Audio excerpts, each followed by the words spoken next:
Imagine a land where every sunrise was met with uncertainty, where the sound of footsteps on a quiet street could mean danger, and where the hope for peace felt like a distant dream. Now imagine that, in the midst of that fear, ordinary men and women stood together, determined to bring safety, trust, and life back to their homeland. That is where the story of Operation Iron Hammer begins, a story not just of battles fought, but of courage shared and hope rebuilt.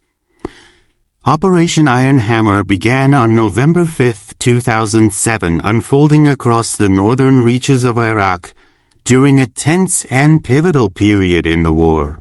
The operation was launched by the Multinational Division North, also known as Task Force Iron, which included American and Iraqi forces working side by side. The purpose was to confront insurgent groups that had embedded themselves deep within the northern provinces, creating instability and fear among the local population.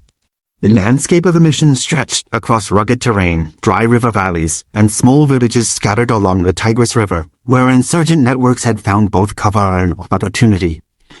The timing of the operation was not accidental. It came after months of intelligence gathering and smaller security actions aimed at identifying safe houses, weapons routes, and the financial systems supporting militant activities.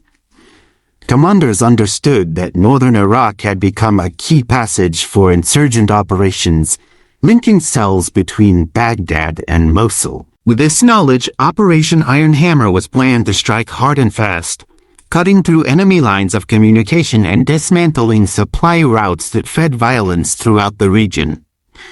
Soldiers worked closely with local tribal leaders and community members, blending combat operations with a strategy of trust building and cooperation. The mission start marked an intense period of coordinated attacks and searches, beginning in the Zab Triangle, a strategic area north of Baiji that extended toward Hawija and Sharqat.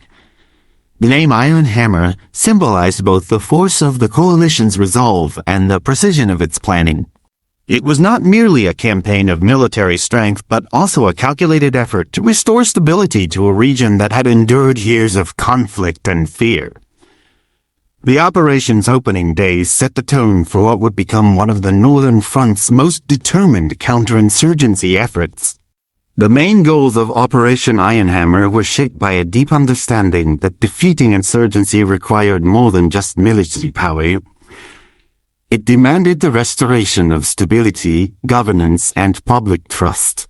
The operation sought to target the heart of the insurgent network, its leadership, financiers, and logistical chains, while simultaneously laying the groundwork for rebuilding war-torn communities. Coalition and Iraqi forces focused on dismantling the operational structure of al-Qaeda in Iraq and associated militant factions that had taken advantage of weak local control to establish footholds in towns and villages. These groups relied on intricate communication systems, hidden supply routes, and underground networks that allowed them to move weapons, explosives, and money across northern Iraq. The goal was to cut off these arteries of insurgent life. By striking at the leadership and the financiers, the coalition aimed to collapse the network from the top down. This meant targeting safe houses, storage facilities, and transport hubs used to move weapons along the Tigris River corridor. Each successful raid, each cache discovery, and each arrest weakened the insurgents' ability to coordinate attacks or recruit new fighters. But military action alone could not sustain peace. Recognizing this, Operation Iron Hammer also carried a civil dimension, efforts to rebuild trust between the government and local populations. Part of the mission included working with tribal leaders and community elders, promoting reconciliation between groups that had been divided by violence and suspicion. Economic revitalization projects were introduced to create employment and reduce the incentive to join insurgent movements. Schools, clinics, and local councils were given renewed attention, signaling a shift from war to reconstruction. The overall strategy reflected a balance between decisive force and compassionate rebuilding, seeking to replace fear and chaos with stability, hope, and the promise of a self-sustaining peace. The geographic scope of Operation Iron Hammer stretched across a vast and challenging section of northern Iraq, covering multiple provinces and diverse terrain. The operation began in the Zhab Triangle, a strategically important area north of Bai that extended along the Tigris River toward the towns of Shakit and Hawija in Kirkuk province. This region had long served as a corridor for insurgent movement and weapons trafficking, offering concealment through its winding riverbanks, agricultural fields, and scattered villages. The Zhab area was not only a tactical stronghold for insurgent activity, but also a symbolic one, as control of it meant dominance over critical routes connecting southern and northern Iraq. From its initial launch in this triangle, the operation quickly expanded to encompass parts of 4 key provinces: Salah ad-Din, Diyala, Naingwa, and Tamim. Each province presented unique challenges. Salah ad-Din, home to cities like Tikrit, carried deep historical and political significance, while Diyala was known for its complex ethnic composition and persistent sectarian tension. Naingwa, with Mosul as its provincial capital, had become a stronghold for al-Qaeda operatives and foreign fighters, making it one of the most volatile regions in the country. Tamim province, where Kirkuk lies, was equally critical because of its oil reserves and ethnic diversity, factors that made governance fragile and contested. Operation Iron Hammer's wide reach reflected a deliberate strategy to close off insurgent escape routes and dismantle their network across interconnected provinces. Coalition and Iraqi forces coordinated movements simultaneously, ensuring that pressure in one area was not relieved by retreat into another.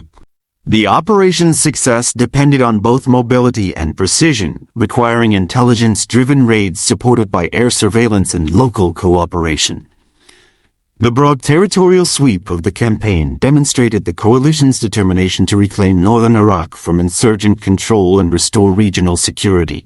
Operation Iron Hammer brought together a powerful coalition of military forces, combining the strength of the United States-led coalition troops and the Iraqi army divisions in one coordinated campaign. This partnership symbolized more than a tactical alliance. It represented a moment of shared purpose between international and national forces determined to reclaim control of northern Iraq. The operation was commanded by the Multinational Division North MNDN, also known as Task Force Iron, which was responsible for overseeing operations across 4 major provinces. Within this structure, all 5 U.S. brigade combat teams stationed in the region took part, each assigned to specific zones based on intelligence and operational necessity. Alongside them, the 4 Iraqi army divisions deployed within these provinces played a vital role in ground operations and in re-establishing the authority of Iraq's own military institutions. Their presence was crucial not only for immediate tactical effectiveness but also for ensuring that liberated areas remained under local control once the fighting subsided. Iraqi troops, familiar with the language, terrain, and local customs, often led house-to-house searches, coordinated checkpoints, and engaged directly with civilians to gather intelligence and maintain order. Their cooperation with coalition advisors helped bridge gaps in communication and build confidence among local populations wary of foreign forces. The combined operations relied on synchronized planning and constant communication between air and ground units. Helicopter support, reconnaissance drones, and armored patrols worked together to secure key routes and respond swiftly to insurgent movements. Each brigade and division brought specialized skills, some focused on urban warfare, others on securing rural areas or disrupting supply lines.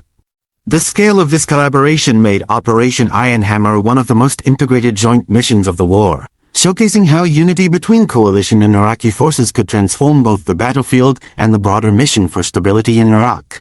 Operation Iron Hammer produced significant results that demonstrated both the scale of the insurgent threat and the effectiveness of coordinated military action. As the campaign unfolded, coalition and Iraqi forces uncovered an extensive network of hidden arms caches scattered across the northern provinces. In total, 79 separate weapons and ammunition stockpiles were discovered, each containing materials intended to fuel continued violence. These caches revealed the depth of the insurgency's preparation, with stores of explosives, guns, and bomb-making equipment carefully concealed in farmlands, abandoned buildings, and underground bunkers. Among the discoveries were large quantities of nitric acid, a critical component in the production of improvised explosive devices, underscoring how deeply entrenched these operations had become. The seized materials included hundreds of mortar and artillery rounds, rocket-propelled grenades, RPGs, launchers, and an assortment of machine guns and small arms. Troops also found hundreds of anti-tank and anti-personnel mines, showing that insurgents had planned to target both military convoys and civilian routes. One of the most significant finds was a large cache of explosively formed penetrators (EFPs) near Khan Bani Saad in Diyala province. These highly lethal weapons were capable of piercing armored vehicles, posing a grave danger to coalition patrols and supply lines. Each discovery represented a step toward weakening the insurgency's infrastructure and reducing its ability to carry out coordinated attacks. Beyond the physical seizures, these operations also yielded vital intelligence, allowing commanders to map insurgent logistics, identify bomb-making cells, and track financial backers. The sheer volume of captured weaponry demonstrated that insurgent activity had been deeply embedded across northern Iraq, but the success of Operation Iron Hammer showed that organized, intelligence-driven actions could dismantle even the most sophisticated enemy networks and restore a sense of safety to areas long plagued by violence. The aftermath of Operation Iron Hammer marked an important transitional moment in the campaign to stabilize northern Iraq. After roughly 2 weeks of intense operations, coalition and Iraqi forces had successfully disrupted major insurgent networks, seized weapons caches, and restored limited security to regions that had long been controlled by militants. Yet the conclusion of Iron Hammer did not signal an end to the fight. It was the beginning of a broader effort to maintain pressure on remaining insurgent cells. The momentum gained from this operation paved the way for Operation Iron Reaper, a follow-up mission designed to build upon the gains made and continue rooting out remaining threats. Together, these back-to-back operations symbolized an evolving strategy, shifting from large-scale combat engagements towards sustained counterinsurgency and stabilization efforts. In the weeks following Iron Hammer, soldiers focused on consolidating control over newly cleared territories. Patrols increased to ensure insurgents could not re-establish themselves, and joint security stations were set up to strengthen collaboration between coalition and Iraqi units. Civil-military cooperation became a central part of the mission's legacy, with reconstruction projects initiated to rebuild damaged infrastructure, restore electricity, and improve access to essential services. These actions helped reassure local populations that the campaign was not only about eliminating militants but also about rebuilding their communities and offering a return to normal life. The operation's legacy extended beyond immediate tactical success. It demonstrated the growing capability and confidence of the Iraqi army, which had worked closely with coalition forces throughout the mission. Their performance showed that Iraq's own military institutions were beginning to assume responsibility for national defense. Operation Iron Hammer left behind a blueprint for integrated security and reconstruction, an example of how persistence, partnership, and planning could turn the tide against instability in one of Iraq's most contested regions. Operation Iron Hammer stands as a powerful reminder that strength is not only found in weapons and strategy but also in unity, purpose, and the will to rebuild. It was more than a military campaign. It was a turning point that showed how cooperation between coalition and Iraqi forces could reclaim not just territory but hope itself. Through courage, coordination, and compassion, soldiers and civilians together began to transform areas once ruled by fear into places where people could begin to live again without the constant shadow of violence. The operation's lessons echo beyond the battlefields of northern Iraq. They remind us that peace is never achieved through force alone. It grows when security is joined by understanding, and when rebuilding follows destruction. Operation Iron Hammer left behind more than the silence of defeated insurgency. It left the first faint sound of renewal. It proved that even in the aftermath of great struggle, there can be light, order, and the possibility of a better tomorrow when people work together toward a shared vision of peace.